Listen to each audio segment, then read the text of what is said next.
Hey guys, welcome back to my channel and I'm back again with another really interesting coding interview question video. This time guys we are going to solve question number 733 called as flood fill. Before I start with the video guys, just want to request you that if you have not yet subscribed to my channel then please do subscribe and hit the bell icon for future notifications of more such programming and coding related videos. Let's get started now.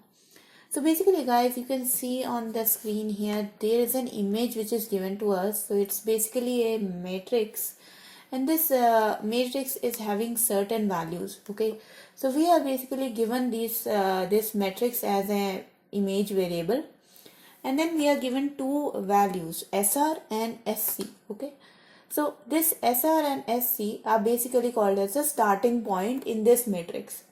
So for example, in this, with the SR and SC values are 1 and 1. So the cell 1 comma 1 here becomes our starting point in the matrix. And then we are given another variable called as color. Okay. So what we have to do, we have to analyze the color, or the number which is inside this cell is actually the color of the cell. So you have to analyze the color of that cell and then you have to compare it with the color variable. So in this case we can see that the starting point is having the color 1 and the color given to us is 2. So what we have to do? We have to change the color of the starting point and we also have to change the color of all the cells which are around it in 4 directions. So you can see that 1 is having a cell above which is also having value 1. So you have to change the color of this one as well. And then towards the left there is another one which is having the same value, so you have to change this as well. If you go on the right, you can see the cell value is 0. So because 0 is not equals to the original value of my starting cell, that's why you are not going to change the color.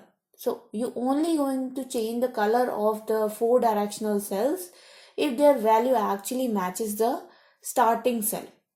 So that's why this 0 and the 0 below is not changed. But when you are changing the value of the 4 directional cells, so for example, in this case, I change the value of this one to 2, then you also have to change the color of the surrounding cells of this cell as well. So for this one also, we will look into all 4 directions. Obviously, there is no left direction here and the right direction is already changed. You will only look into the top and you will look into the downward direction, and because both of them are having the same value as that of my starting cell, you will change their colors as well. And then the process will go on. So for again this one is going to come here, and for this one it is going to check here, and eventually all the values which are somehow connected to the starting cell, if they have a value same as that of the starting cell, all of their colors will be changed to the color variable. Okay.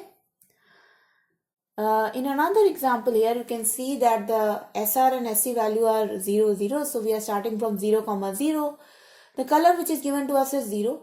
As we know that the starting pixel is already colored as 0, so there are no changes made to the image. So if you get to a point that you are in a cell which is having the same color as that of the color variable, you don't have to process any of its connecting cells. You can just simply ignore it and move further.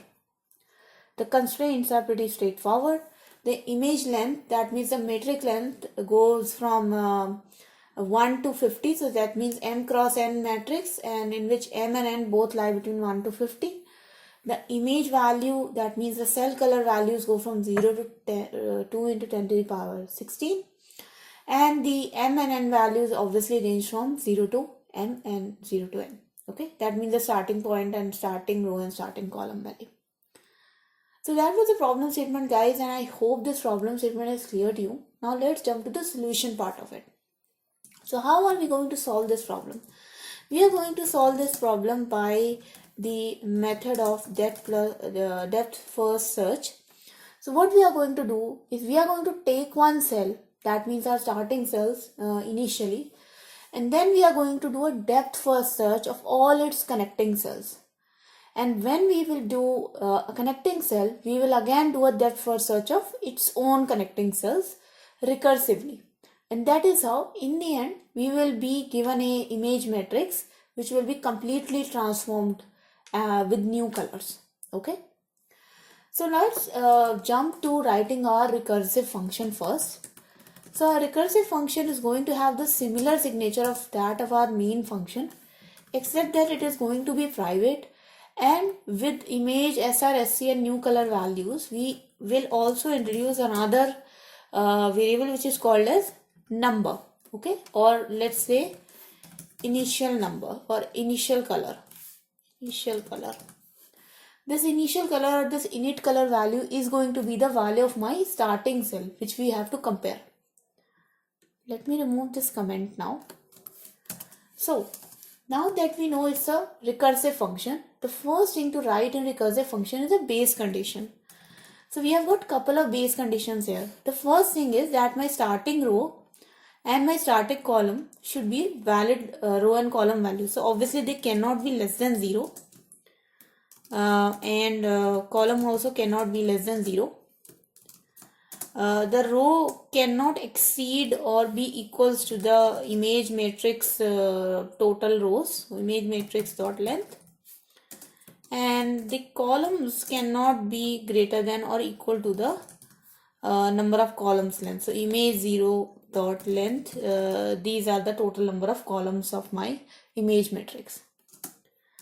Also, we are not going to process that image cell, that means image sr, sc, so that row column cell which we are not going to process if its value is already equals to the color. So if it's already set to the new color, let's name it new color, then we are not going to process that cell. In that case, we are simply going to return the image matrix back, because it basically means that we have processed it. Okay. Now that our base condition is done, let's jump to the changing of matrix. So the first thing which we are going to check, if the cell that I am processing, so SRSC cell, is equal to the init color. Because if it's equals to the initial color of my starting cell, then only I have to change it. So if this condition is true, then it's very simple that I'm just going to change its value to the new color. Now that I have changed the value, I have to call this flood fill function for all my connecting cells. So obviously I'm going to pass the image matrix, and I'm going to increment one row. The column is going to be same, so obviously I am going in the downwards direction. New color is going to be passed as new color, and init color is going to be passed as initial color. Okay. Now I'm just going to copy paste this statement 4 times, and I'm just going to go in all 4 directions. So row plus 1, row minus 1, and then column plus 1 and column minus 1. So this is how we will go in all 4 directions. Finally, we are going to return the image matrix again. Now let's call this function in my main function. So in my main function, I'm just going to return flood fill, and my recursive function demands image, the row value, the column value of starting, the new color, and the initial color, right? So what is my initial color? Initial color is going to be the color value of image SR and image SR and SC. That means the color of my starting cell. So that becomes your initial color. So let's run this code, guys. Let's see if this works for our example cases. And it is now accepted, and I'm going to submit this code as well, so that it gets submitted. And there you go, guys. You can see that this solution is accepted. Talking about the time complexity. So the time complexity for this solution, guys, is going to be order of n. The reason being is because we are going through each and every cell, and then we are looking at all their connecting cells. So that's how we are accessing every cell once. That's why the time complexity is order of n. And the space complexity is also order of n, because you can see that for every particular cell, we are calling this recursive function, and this recursive function is going to take a certain amount of space. And because we are calling it for every single cell, order of n spaces will be needed to store this whole stack. So that is why the implicit stack will make it order of n and space complexity. Okay. So that was the solution, guys. I hope you guys liked this solution and I hope it was clear to you. If this solution was clear, then please do not forget to like this video and share this video with your friends. And please do subscribe to my channel, guys, and hit the bell icon for future notifications. If you have any questions, comments, suggestions, or if you have a better solution than this, please do write in the comment section below so everyone can benefit from it. I will definitely meet you guys in the next video, guys. Thank you so much for watching. Until next time, take care and bye bye.